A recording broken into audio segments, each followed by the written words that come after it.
The doctor looked up from the clipboard, his face drained of expression. The emergency room was buzzing around him, beeping machines, nurses moving quickly, the overhead announcements echoing through the corridors. But his focus was fixed on the small figure standing in the hallway. She was no more than 6 years old. Her shoes were mismatched, and her cheeks blotched red from crying. Her tiny hands clutched a stuffed rabbit that was nearly falling apart. And her words silenced everyone around her. "Mommy doesn't want to wake up, so I came." The nurses froze. A security guard by the entrance stopped mid-step.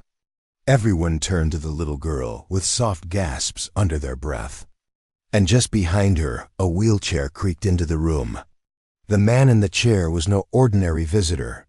He was Elijah Reed, the CEO of one of the biggest tech companies in the country, a man known for his genius and ruthless business tactics. Paralyzed from the waist down after a tragic accident a year ago, he had vanished from the public eye, refusing interviews, shutting down appearances. The world called him a recluse now.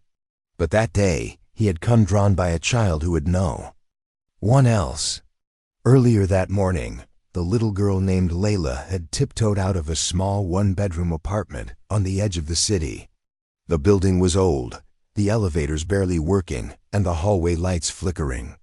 Her mother, Rachel, had been her whole world, a single mom who worked double shifts at the cafe downstairs, saving every coin to pay rent and keep Leela in school.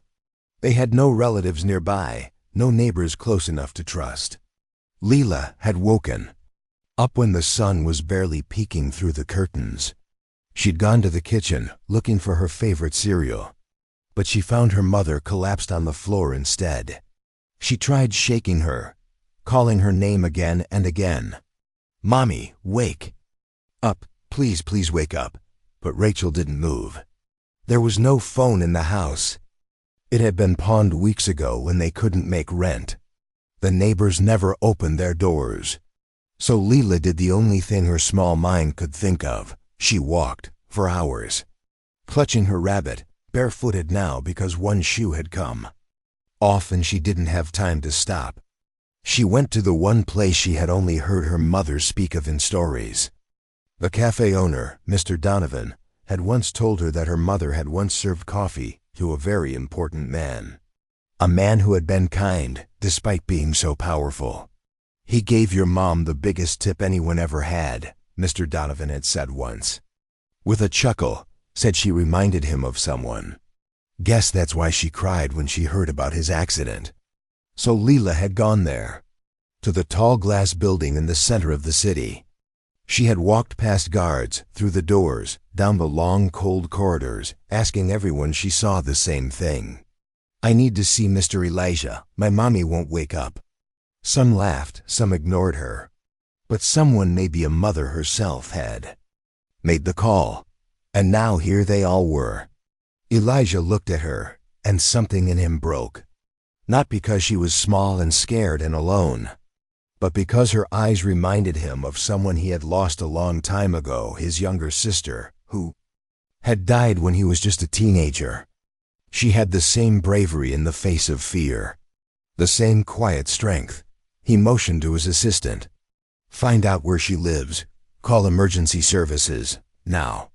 When the paramedics finally reached Rachel's apartment, they found her unconscious, but alive. Severe exhaustion, low blood sugar, and dehydration. She'd collapsed from overwork and starvation, having skipped meals to feed her daughter.